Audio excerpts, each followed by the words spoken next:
Right, yeah, so Paul's kindly agreed to let us look at some of these tractors that he's got in the collection. And obviously he's got the combine, and that's the main reason why I came here. But yeah, just want to express that obviously I'm not a massive fan of the internet as such, but I've met some quite interesting people through YouTube and everything, and also Facebook as well, which is not my kind of thing, but from the group's point of view, where you've got groups of people that are interested in combines, tractors and stuff, it's definitely worth getting involved in and sharing your interest with people, because there's always people out there that are interested to know what you know, and there's always it's just amazing the people that I meet. And obviously again today I met Paul, first time I met him, and he's showing me around these interesting collection of tractors that he's got, and this shows this basically this tool carrier that he's got here, and then a few other things. So yeah, here's Paul.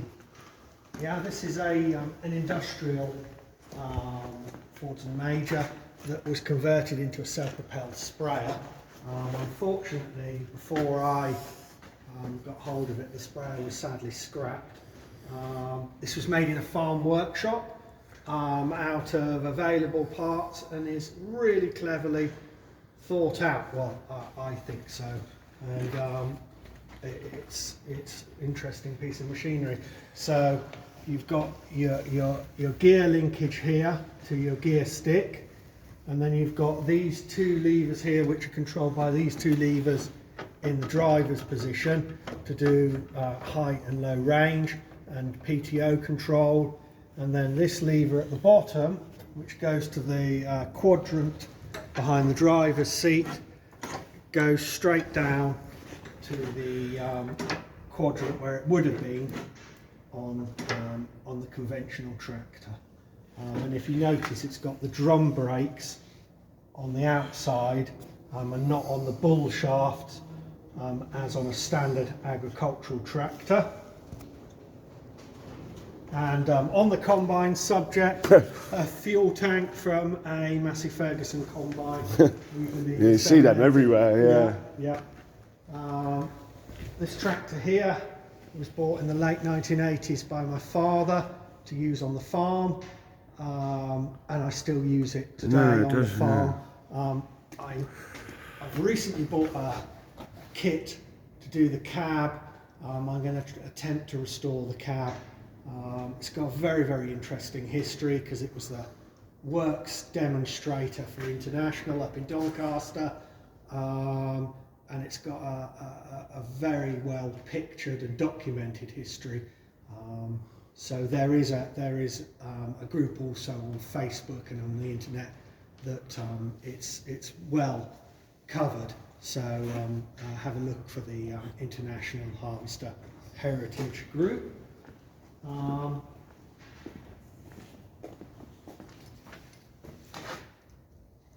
Yeah, interesting looking, isn't it, really?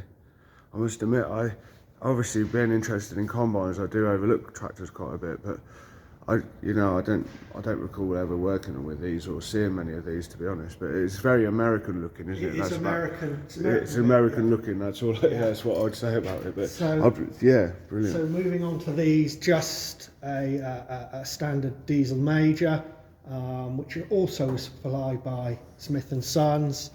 TVO Nuffield with an interesting, officially I believe it is, finger mar on the side.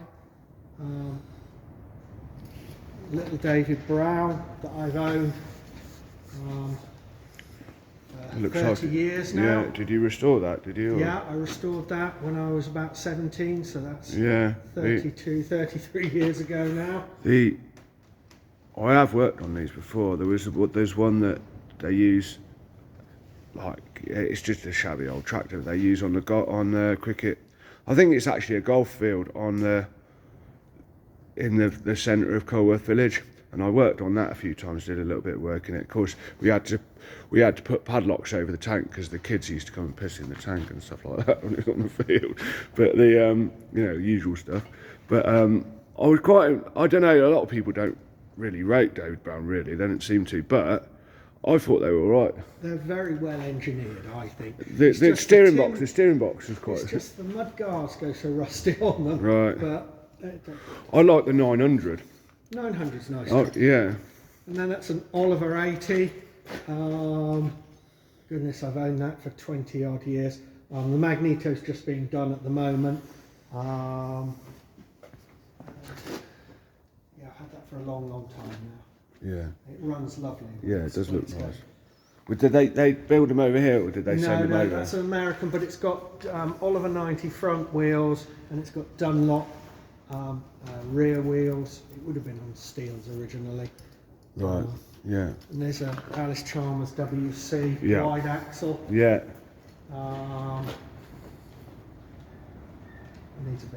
Needs some plug cables and bits and pieces. Yeah. It has How old is that one? 1930s, late 1930s. Right. And this little yellow Leyland I recently bought down at Ledbury.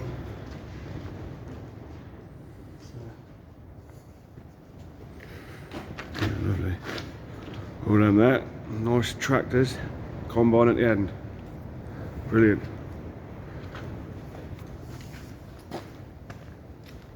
Should we look at this one? Yeah, this is a Model D case. Took the fuel tank off of it because it had a pinhole in it, so we'll just have that repaired. I do, yeah, cases are pretty smart, aren't they? I do like, there's a case just a bit further down that I can see from here that one of my favourite sort of tractors that I like seeing.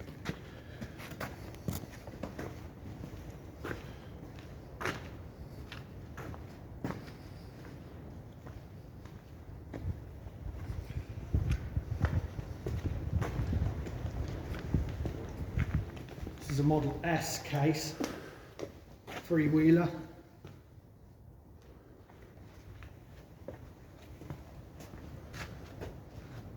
Cast iron wheels, made in the UK, the cast iron wheels were.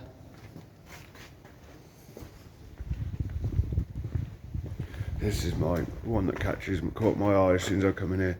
I obviously come here just thinking, oh, there was an old combine, but then to see these nice tractors. In fact, the one next to it as well, that's very interesting. But this is, yeah, they always strike me as a really well-made machine. Yeah, it runs lovely. That does. That's a CC4 case with British-made wheels. Yeah, look at that. I bet they weigh a ton, don't they? Yeah.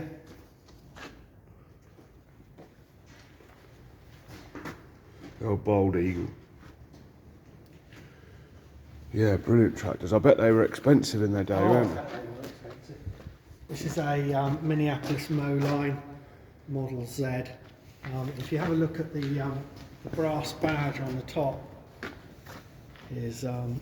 shows the UK importers. Right, yeah. Sale Tilney. Yeah. There somewhere. They used to build Moline combines in the factory where they built the Alice combines.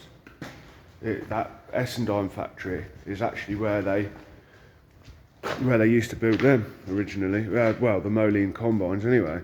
And apparently they were very, very good machines. They were reported to be very good. And yeah, I'd love to see one. A Minneapolis Moline combine would be an amazing thing to see. But I think there's one in the country that I'm hoping to be able to see one day, but it's sort of getting in touch with the person who owns it. It's down south somewhere. This is an International W6. This was never been out of Oxfordshire. It was supplied by Curtis and Horn and to a farm near Whitney.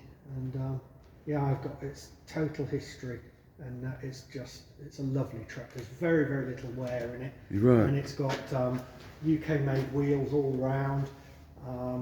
It looks as if at some time or another it's had a lick of paint. But that was long enough ago for it to not know. Yeah. But I like to say, I mean, traditionally I don't like the paint as much, but really, I mean, I think looking at your Ransom's combine, it saved them. It saved it, yeah. So in a sense, it is a good thing. But I'm always when I see a freshly restored combine, especially when I saw it before and it was still a working combine, I always think, no, I don't know, something don't feel right about it. But then in the long run, of course, you're saving the tin work, so yeah. Yeah, absolutely. And but there you go. Yeah, And then another nice finally, tractor. there's a little Alice Chalmers. Yeah, lovely. That's great. D270. Nicely with my combine. Beautiful. So they had the D272 and then the ED40, didn't they? Yeah, that's correct, yeah.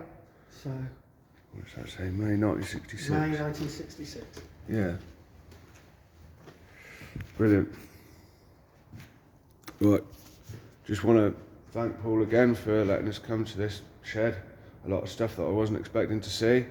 I think it might possibly be in another video because I've been told that I'm just about to drive a Leyland 6-cylinder tractor, so I wasn't expecting that. So, yeah, see you again. Definitely, if not today, then tomorrow. Okay, bye.